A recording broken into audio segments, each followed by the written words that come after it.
परभनी शहर दरगाह रोड परिसर में भावी खासदार संजय बंडू जाधव इनकी जाहिर सभा का आयोजन किया गया था। इस सभा के आयोजक परभनी जिला राष्ट्रवादी अल्पसंख्यक विभाग की ओर से रखा गया। लोकसभा चुनाव की जानकारी मुस्लिम समाज में हो और इस कार्यक्रम में मशाल इस निशानी की जानकारी भी दी। महाविकास आघाड़ी के लोगों ने शेख आसिफ की ओर से शाल हार डालकर स्वागत सत्कार किया गया। उस वक्त वहां पर लोकसभा डॉक्टर विवेक नवंदर, भाऊ अरविंद काका देशमुख, संबोधी अकादमी के भीमराव दादा हत्यांबिरे, ज्येष्ठ पत्रकार परवेज हाशमी, अब्दुल रहमान खान, संग्राम भैया जामकर, सैयद मुजम्मिल इस कार्यक्रम को सफल करने के लिए रिजवान खान और RK अली चाउस, मुशु खान और आसिफ खान ने की। इन्हीं के साथ भारी संख्या में युवा मौजूद थे। आप देख रहे थे लोक पुकार न्यूज़। लोक पुकार न्यूज़ चैनल को अभी तक सब्सक्राइब नहीं किया हो तो जल्द करें। लाइक शेयर कमेंट जरूर करें।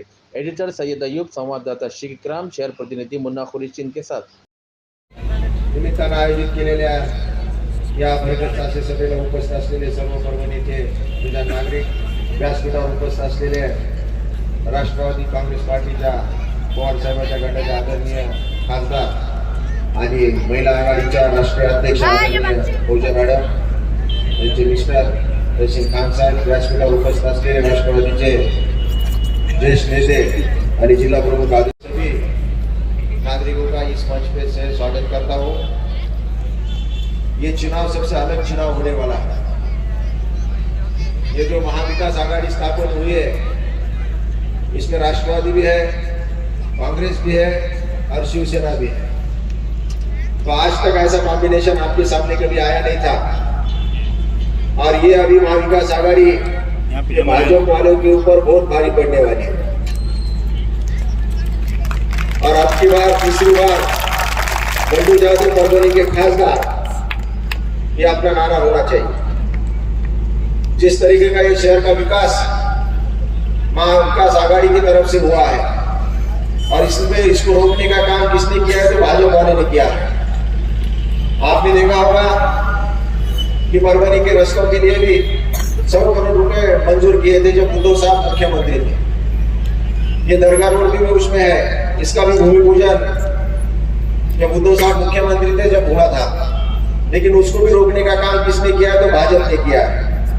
मैं खुद हाईकोर्ट गया था, हाईकोर्ट की तरफ से इस रोड के ऊपर का जो निधि है उसके ऊपर तो स्थगिति लाई मैंने, और वो फंड दूसरी तरफ आप ट्रांसफर नहीं कर सकते। आपको बनाना है तो यही रोड बनाना है, इस तरह का आदेश हाईकोर्ट ने दिया और इस वजह से रोड का भी काम आने वाले समय में शुरू होगा। महाविकास आघाड़ी की तरफ से परभनी के विकास में कोई कमतरता नहीं हुई वाली है। आज तक एक नहीं तो दो मेडिकल कॉलेज परभनी में स्थापन होने वाले। परभनी का जो भी विकास हुआ है तो महाविकास आघाड़ी के माध्यम से ही होने वाला है, हम सब भूल नहीं सकेंगे। और जिस तरह का राजकारण भाजपा कर रही है, 2014 में जब ये सरकार सत्ता में आई थी तो क्या बोल के आई थी? 15 लाख रुपए हर एक अकाउंट में हम जमा करेंगे। हर साल 2 करोड़ बेरोजगार युवकों को रोजगार देंगे। अगर आज ये सत्य होता, सही होता, तो आज उनको 10 साल हुए वाले शासन कर रहे हैं। हर साल अगर 2 करोड़ लोगों को नौकरी देते तो 24 करोड़ युवकों को आज तक नौकरी मिलती। लेकिन 24 करोड़ में 24 लोगों को भी रोजगार आज तक उपलब्ध कर नहीं पाए। जो लोग के सत्ता पे आई वाली सरकार है और अगर इसको घर को भेजना है तो ये जो महाविकास आघाड़ी की ताकत आई वाली है, ये एक आपके सामने पर्याय है जो भाजपा को घर भेज सकती है। इसलिए मैं आप सबसे विनती करता हूं कि आने वाले 24 तारीख 26 को अपने को ज्यादा से ज्यादा करके जो मशाल अपना सिंबल है इसके ऊपर मतदान करना। ये परभनी का अपने को विकास करना है, तो हमें अगर विकास करना है इस मशाल को अपने को भूल के नहीं जाएगा। तो आने वाले 26 को ज्यादा से ज्यादा लोगों ने अगर इसके ऊपर मतदान करते हैं तो ये सीट आज ही 2 लाख मतों के फर्क से निकल चुकी है। ज्यादा से ज्यादा अपने उद्धव साहब को बताना है कि परभनी आपके पीछे है। इस तरह का अगर संदेश पूरे महाराष्ट्र को देना है, पूरे देश को देना है, तो ज्यादा से ज्यादा मतदान करके सम्मान्य हमारे खासदार साहब जो तीसरी बार इस विधान लोकसभा में खड़े उनको चुन के देना है। इतनी बात मैं करता हूँ। आप इतने बड़े पैमाने पर यहाँ पे उपस्थित है, आपका बहुत बहुत धन्यवाद व्यक्त करता हूँ और मेरे 2 लफ्ज खत्म करता हूँ। जय हिंद, जय महाराष्ट्र। ही निवडणूक शरद पवारांच्या केलेल्या महत्वाच्या निर्णयामुळे आज या देशामध्ये सर्व समाज, महाराष्ट्रामध्ये मराठा, मुसलमान, दलित, ओबीसी, बाकीचे सर्व एकत्र येऊन एकच नारा चाललाय, मोदी हटाव, याच्याशिवाय दुसरा कोणताही नारा महाराष्ट्रामध्ये चालू नाही. आणि उद्धव ठाकरे एकच बोलताय, हे तुमचं आमचं महाराष्ट्र भाग्याचा दिवस आहे की उद्धव ठाकरे बोलतात इस बार मोदी तडीपार.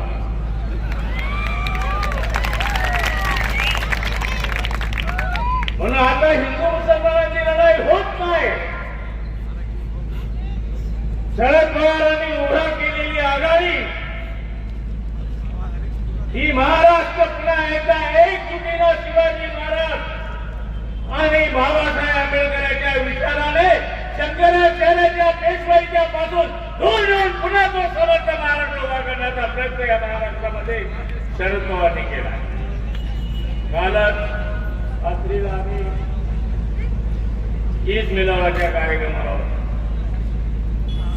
मॅडम पूजा खान, आम्ही दोघं तिथं होतो आणि त्या ह्याच्यामध्ये राम मंदिराच्या मिरवणुका चालू होत्या. मॅडम, आम्ही राम मंदिरात दर्शन घेतलं आणि नंतर सभेला सुरुवात केली. म्हणजे खरा भारत कोणता, तर या देशामध्ये महात्मा गांधीने एकच भजन दिलंय तुम्हाला, रघुपती राघव राजा राम, पतित पावन सीताराम, अल्लाह अकबर तुरे नाम, सबको सम्मती दे भगवान. हा देश मुस्लिम हिंदू यांचा एकत्र जाते आणि जे संघर्षाचं राजकारण देवेंद्र फडणवीस सारख्या पेशवाईला हा महाराष्ट्र विभागला होता. मुसलमान हिंदू मध्ये दंगल घडवल्या होत्या, त्याच्या नावाखाली महाराष्ट्र विभागला गेला. आंबेडकरांच्या नामांकनाच्या नावाखाली मराठा आणि दलितांमध्ये संघर्ष लावून महाराष्ट्र विभागला गेला. आता या निवडणुकीमध्ये मुस्लिमांची आणि हिंदूंची दंगल होऊ शकत नाही, म्हणून महाराष्ट्रामध्ये मराठा आणि ओबीसीच्या दंगल घडवण्याचा धंदा या देवेंद्र फडणवीसनी सुरू केलेला आहे. पण महाराष्ट्रातली ग्रामीण जनता, महाराष्ट्राचा बहुजन समाज होऊ देणार नाही. एकजुटीनं देवेंद्र फडणवीसचा तडीपार करण्याचा निर्णय खेड्यातल्या लोकांनी घेतलेला आहे. फक्त आपल्याला विनंती एकच करायची आहे की पहिली निवडणूक आहे. बंडू जाधव मागच्या निवडून आले होते, ते हिंदू मतावर आले होते. बंडू जाधव या मध्ये तरी निवडून येणार आहे, ते मुस्लिम मतावर येणार आहे आणि ती शान ते आम्हाला सांभाळायचं आहे. आम्हाला एकजुटीनं हा महाराष्ट्र एका बाजूला उभा करण्याचा जो शरद पवारांनी प्रयत्न केलाय, जो समाज एकत्र करून संघर्ष करण्याचा प्रयत्न केलाय, तो समाज एकत्र ठेवून ही निवडणुकीमध्ये खऱ्या अर्थाने महाराष्ट्र हा धर्मांतरामध्ये भांडण करणारा नाही, तर धर्माच्या एकजुटीवर उभा राहणारा कणखर राष्ट्र आहे. हे सिद्ध करण्याकरता आपण मतदानाकरता पुढे जा आणि जास्तीत जास्त मत करून बंडू जाधव यांना निवडून आणा, एवढीच विनंती करून मी माझं. मैं आज दिन भर में पूरे जिले का लोकसभा मतदार संघ का मेरे जो प्रमुख कार्यकर्ता है उनसे मिलकर जायजा लिया. तो आज हर कार्यकर्ता बोलता है कि मराठा एक हो गए, वो बंडू जाधव के साथ है, ओबीसी एक हो गए, वो जानकर साहब के साथ है. मैं बोला जय भीम और भीम, ये कौन किसके साथ है ये देखना नहीं है. इस देश से मोदी की सत्ता हटाना है और जय भीम वालों की और भीम की ये ज्यादा जवाबदारी है.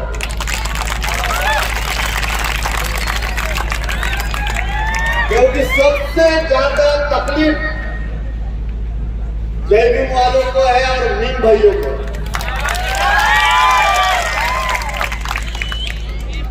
मेरे कार्यकर्ता मुझे बोल रहे थे, बंधु ने हमको ऐसा किया, बंधु ने हमको ऐसा किया। बंधु का अपना झगड़ा गांव का झगड़ा है। ये चुनाव दिल्ली का तख्त बदलने वाला है। बंधु से तो हम कभी भी निपट लेंगे, बहुत बड़ी बात नहीं है बंधु से निपट लेंगे, वो अपना आदमी है।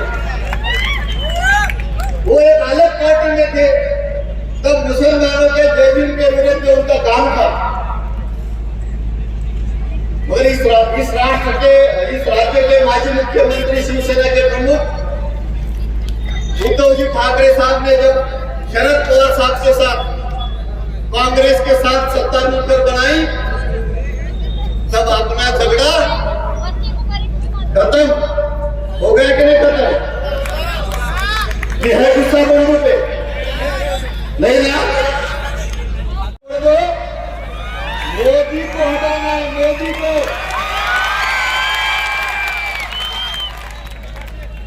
और परभणी की जो आवाम है, परभणी की जनता है, उसको जून महीने में मोदी ने देखना चाहिए कि मेरी सभा होने के बावजूद जानकर हार गया।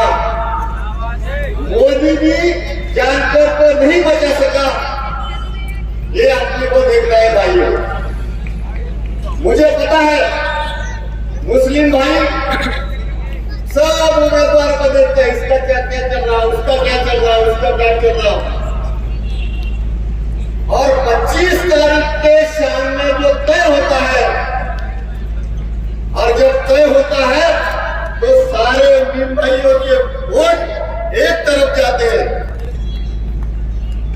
मुझे पता है गए साल आलमगीर खान वंचित से खड़े थे, मगर जयभीम वाले ने सारे ने वोट दिए, मगर आपने आलमगीर खान को छोड़ इसलिए दिया कि आपको हराना था मोदी को। मैं पूरे महाराष्ट्र में हमारे भाइयों को समझ रहा हूं, वंचित आघाड़ी बोले तो बौद्ध लोगों को सत्ता से वंचित रखना, इसका नाम है वंचित आघाड़ी। 4 बार चुनाव में बाबा साहेब अम्बेडकर जीत नहीं सके। मैं परसों एक सभा में बोला, आप सब क्रिकेट जानते हैं ना, क्रिकेट में मैच होता है, पता है? बहुत बड़ा स्टेटमेंट कर दिया। जीतने के लिए मिलते हैं 1 करोड़। बंधु आपने संतोष बाबू के साथ एसोसिएशन में जीतने को मिले हैं 1 कोटि 1 करोड़, और हारने को मिले हैं 10 करोड़। तुम 1 कोटि लेंगे क्या 10 करोड़? उनके सामने अभी विजय कुमार साहब ने जो कहा कि खान और खान की लड़ाई नहीं है, बिल्कुल सही है। अब खान के हाथ में मशाल है, और वो मशाल के जरिए मोदी की जो लंका है वो जलाने का काम किया जाएगा।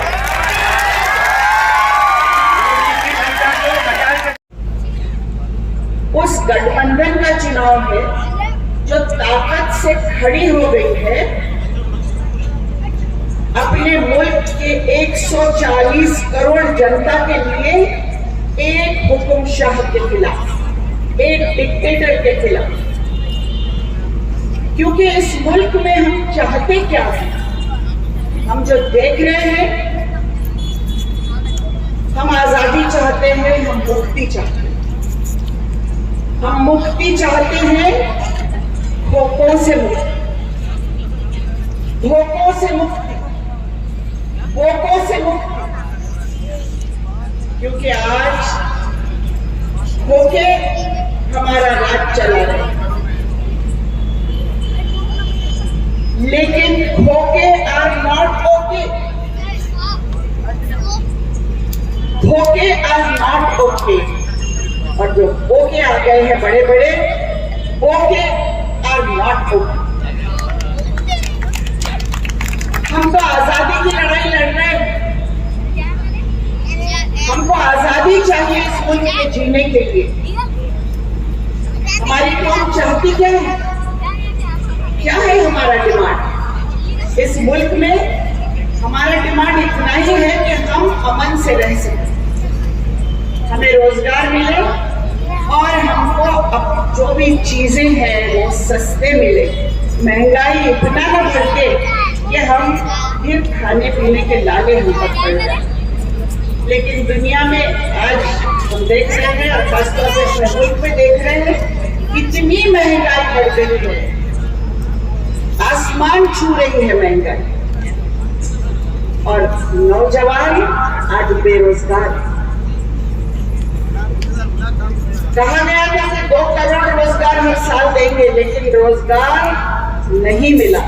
तो हमें आजादी चाहिए, और वो आजादी चाहिए हमें जुल्म से, जो जुल्म हो रहा है उससे आजादी चाहिए। हमें आजादी चाहिए नाइंसाफी से, हमें आजादी चाहिए कि हम जो चाहे वो खा सके, हम जो पसंद कर सकते हैं वो खाना खा सके, हम जो पहनना चाहते हैं वो पहन सके, हम जो शादी जिससे करना चाहते हैं हम शादी कर सके। आजादी नहीं चाहिए शादी करने की।